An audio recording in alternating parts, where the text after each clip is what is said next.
So if you guys have seen my recent washer videos, then you'll know that I have a Samsung Flexwash and FlexDry laundry pair, which is pretty much a main washer and dryer combo and like mini versions of each all in the same units. So you have like a front loader, main washer, and then a little top loader washer for secondary loads in one machine, and the same thing for the dryer. You have, you know, bigger dryer on the bottom for main stuff, and then a secondary delicate dryer on top.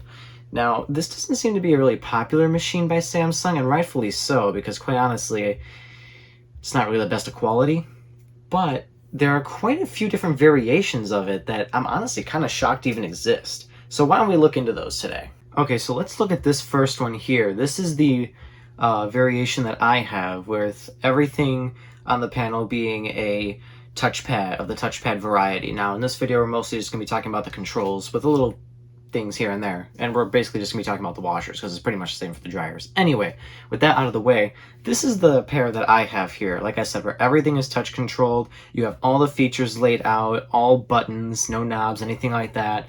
And quite honestly, this is my favorite of all the variations we're gonna look at today. It's sleek, it's clean.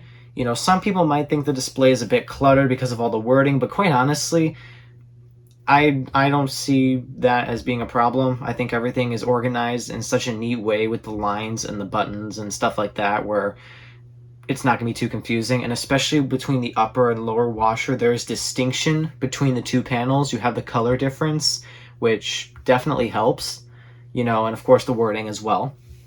But yeah, like I said, I just love how everything here is a touchpad. I mean, you know, considering you have all these options here, it's great.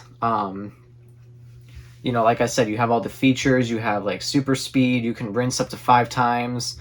That, and my favorite part is that everything is clear and concise. You know, the lights and everything blend in perfectly with the text and the board itself.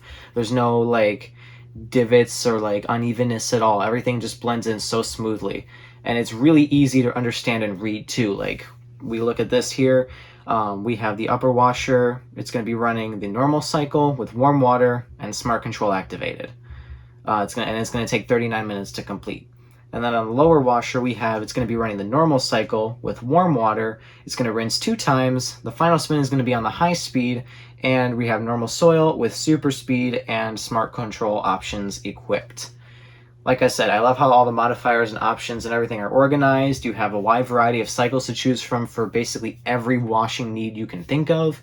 In the lower washer, the upper washer I think is lacking a bit, but since it's supposed to just be a secondary washer, I can kind of understand why it's a little more barren than the lower one. But yeah, like I said, I love how everything flows in the control panel design here. It's just perfect. I just love it so much. And then we have the second version here. This is another version I saw. I've actually seen this one in stores more often, believe it or not, on the floor display. I saw this one actually at Sears, ironically. The Sears store I found this in is closed down, sadly, but, you know, may they rest in peace. Anyway, this version, there's things I like about it, but there's also things I don't like about it. So for starters, this is actually, Best Buy says this is a 5.5 cubic foot model, while the version I have is a 6 cubic foot model. And how they measure that is they combine the cubic foot or the capacities of both of the washers. So the lower washer in my washer, which is the one we're looking at here, is a 5 cubic foot capacity, and then the upper washer, the mini washer, is a 1 cubic foot capacity. Now, I'm going to assume that the 5.5 cubic feet in this washer is that the lower washer has 4.5 cubic feet and the upper washer still has 1, because I don't see why they'd make that bigger or smaller in the upper washer and then, you know, change that for the lower washer too. Anyway, like I said, there are things I like and things that I don't necessarily like about this. For starters, I love the buttons. You know, like, I'm one of those people who's like, I like to feel the impact of like the button pressing. You know, while this definitely does not look nearly as sleek as the one that we just saw, I gotta admit, I definitely liked the feel of the buttons on this much better than I did just the touchpad. But anyway, that's not my only gripe about this. I also just wanted to talk about how this just, I'm not gonna lie to you, this just looks like a cheaper version of the FlexWash. And I mean, it definitely is cheaper, but I think this is the cheapest version right here. It's lacking in the most features as far as I'm aware. Upper washer, not so much. The upper washer seems to have everything still here. We have all the same 4 cycles. We have the same options, modifier for everything. You know, that all seems to be in check. But when it comes to the lower washer, you can see here for the cycle selection, you have cycle 1, cycle 2, and cycle 3 buttons. This is the thing that I really just don't like about this style of the FlexWash here. You know, I mean, it was clever, I guess, what they did, but at the same time, I just think that's kind of confusing. I mean, quite honestly, I would much prefer, you know, each cycle be its own button with the text on the button itself, kind of like how they do for the modifiers over here. If they just did that for all the cycles, and maybe the light could be in the button, like it is for the options too. I mean, I just think that would be perfect. You know, you do that for the cycles, because if you notice here too, this washer is actually missing 3 of the cycles you can find on my version of the washer. This one only has 9 cycles, while this one has 12. And the cycles that it's missing appear to be towels. We have permanent press, eco cold, and active wear. So, you know, eco cold and active wear I can kind of understand maybe taking out, because active wear you can just do on delicates, and eco cold you can just run the normal cycle on cold, if that's your jam. But the towel cycle, they really had to get rid of that. I mean, I don't know. I think more people would use the towel cycle than the permanent press cycle, but I don't know. I've just never used the permanent press cycle before. I always use the towels. But yeah, I just think it would have been much cooler to see that instead of the cycle 1, cycle 2, cycle 3. Again, I just think that's kind of confusing and a little weird, but I don't know.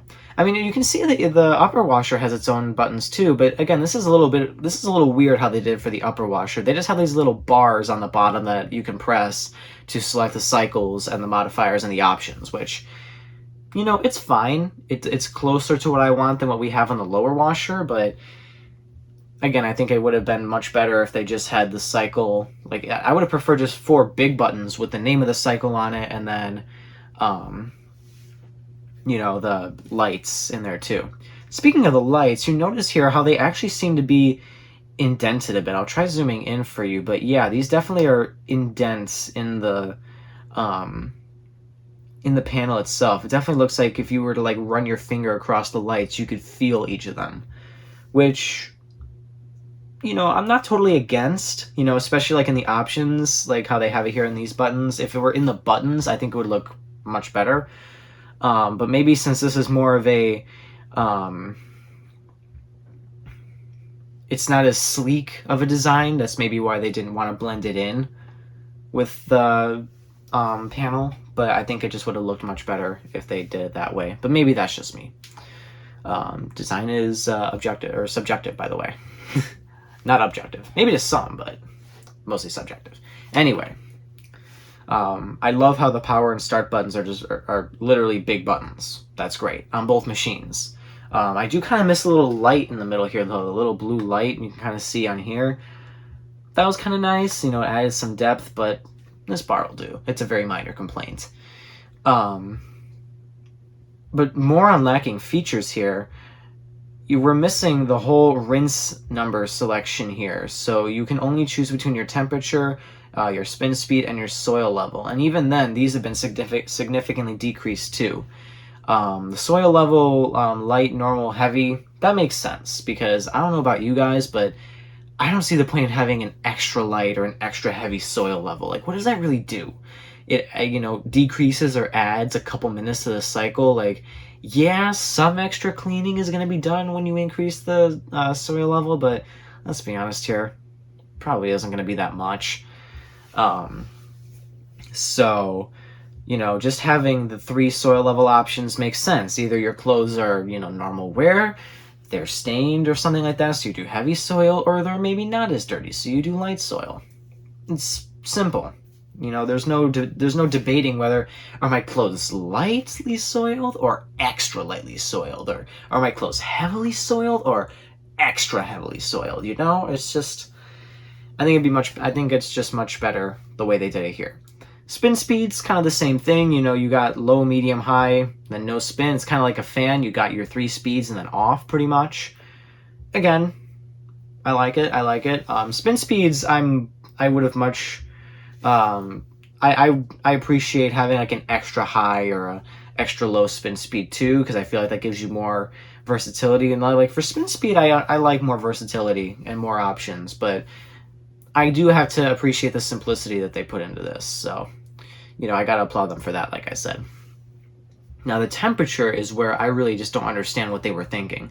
You have 4 temperature settings here with the normal lights, and then you have cold just kind of off to the side. Like, is this little dot here supposed to light up when you choose cold? Like, that just doesn't look right. It doesn't look good. It's just weird. Why would they do that? You know, I mean, they could have very easily just taken out cool water. Like, what is cool water? I mean, I'm assuming it's slightly warmer than cold water, but like, how do you get cool water? I mean, it's not like this thing has a compressor in it to cool off the water to make it cold, you know, and then tap water is just cool. So I don't get it. Maybe they add like a teeniest bit of warm water to it. I just really don't understand it. But I'm sure Samsung had their reasons, I guess. But I think it would have looked much better without the cool temperature and just the cold. I think it would have, yeah, like I said, I think it would have looked much better with that. In terms of the options, and again, things are pretty much kind of the same. I think they very well could have done the rinse selection here. I mean, they made it fit over here. I don't understand why they couldn't just make it fit, you know, here too, but maybe that's just me. But yeah, we still have steam, which is good, pre-soak, which is good, delay end, self-clean plus, smart control. Those are all good. Extra rinse, good option to have, you know, in place of not having that as a modifier. I appreciate that's even on there. And something I actually kind of did want to show you guys was this was kind of like my stem for really appreciating the buttons in washers. This was with a Kenmore Elite HE4T washer. You see this here, and you might be confused by the panel. You're like, what's with all the buttons? Well, the way you start this machine is by literally pressing the cycle button that you choose from. So like, say you want to run the normal cycle, you just press the normal button. You know, you make any modifications, add the options to the cycle, and then you just press start. And then boom, you know, you're done. And then if you choose a cycle and you're like, I don't want to do load laundry, you can always just turn it off by pressing the pause cancel button. Now this is a Whirlpool-made machine. I've never seen another washing machine do something quite like this before, where they don't have a power button. They just have the buttons for the cycles as like the on buttons for the machine, and in the shape of a knob too. Again, that's something I really like about the aesthetics of this thing. It's got the look of a knob on a washer, which I like, but it's got the functionality of like the buttons, and I just really, really appreciate that. And it's got the lights in the middle too. The buttons have a solid push to them. Again, just absolutely gorgeous. You know, I just love this machine so much. I know I'm gushing over a washing machine. You know, you can leave your comments down below. I'm passionate, okay? But yeah, that's pretty much what I have to say. Oh, one more thing about this, actually. The displays here. So I think it kind of looks a little weird how they have the color differentiation between like the status lights and then the time. You know, like, why does the timer have to be gray while the other stuff is just in the black? I think it would have looked much better if they just did all black, you know, or all gray, just so, you know, the color coordination there, I think, like I said, would have looked much better and less cheap, honestly. But again, that's kind of a minor gripe. Now, something I really don't understand, just one last thing, is why do they have the status lights down here? They all look good, they're all lit up, and they're part of the display. But that for the lower washer, but then for the upper washer, they're separate. They have like little lights next to them and things like that. Why couldn't they just add that to the display here too? Space savings, I guess. Symmetry, I guess. But like, come on, you were able to make it work for the lower washer. Why couldn't you make it work for the upper washer too? I'm assuming it's mostly just because the lower washer has more space for a longer display than the upper washer does, but I don't know. I honestly kind of would have preferred for this just to be a bit taller, so then, you know, everything's just kind of in there, but again, a really small gripe. And then lastly, this last washer, I'm at a loss of words for it, honestly. This right here, this is the newest version of the FlexWash, from my understanding. This is a 6 cubic foot version again, so it's basically my version with a stupid looking control panel. I'm just gonna come out and say it. This thing, why? Why does it look like this? You've got the power button, which is all good and dandy, and then you got this giant knob in the middle. But like, what does the knob do? What does it control? I'm assuming it's just for selecting all the different settings, but I don't know. I've never seen this machine in person, so it must be really new. Like, I've only started seeing this pop up within this year. So, like I said, I thought Samsung discontinued the FlexWash, but clearly they didn't if this thing is out.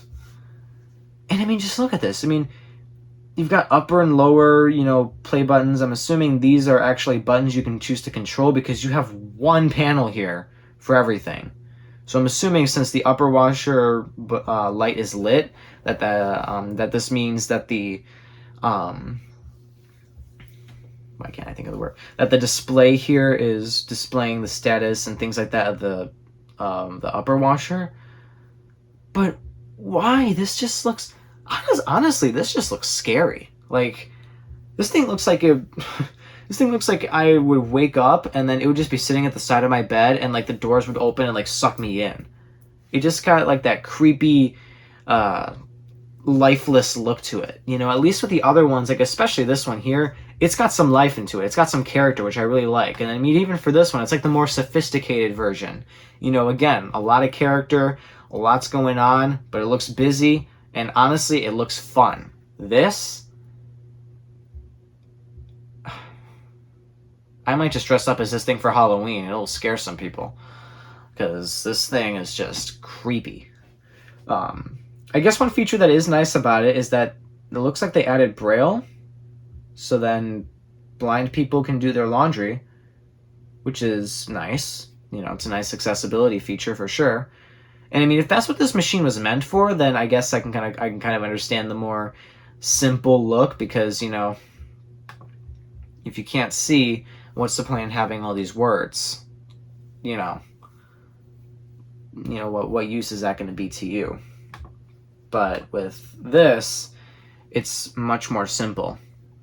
But otherwise, I mean, just look at this. It doesn't look like there's any time display, so you have no clue how much time is remaining in the cycle. You have no clue what part of the cycle it's in, you know, wash, rinse, or spin.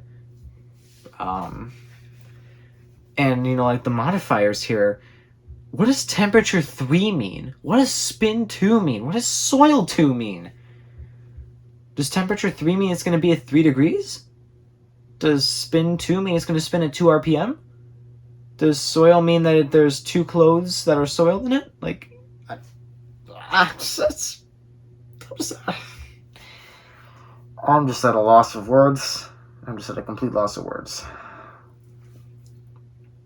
Just as of why. And then the options. You have the options button here too. Look at this part of the display. What options can you equip? And you know, that you can actually kind of see. You know, like, what's it telling you? I hope this thing comes with like a lookup chart of some kind to let you know like what the different numbers mean here, and you know, whatever the option symbols mean. You know, because man, this is just weird. Yeah, that's all I gotta say about that, really. So yeah, this, like I said, this right here is my favorite. It's the one that we have. It's sleek. It's got all the features, easy to use, easy to read. This one, second place, mostly because of the buttons. I just like the buttons, the whole concept of those even being there. If it was just designed a bit differently, then I think, or more like space efficiently, I think it would be better, because I definitely think they could have just made this machine with buttons. They could have very easily done that. You know, make all of these just buttons that you can push. If they did the big buttons like I was thinking, you know, like I said, could very easily been done. You know, it just seems like they kind of stripped it down for this one. Well, guys, I hope you enjoyed this video and just taking a look at the different versions of the FlexWash, because trust me, I never knew that a washing machine could look so different from one another. But man, this was honestly kind of fun just to nitpick the control panels and everything like that. And I'm just kind of curious to know, which version do you think you would use, or which one do you think is your favorite if you had a choice to choose between them? Please let me know in the comments. I'm interested to find out. And with that, thank you all for watching. I hope you enjoyed this video, maybe found it entertaining. And remember, stay cool, everybody.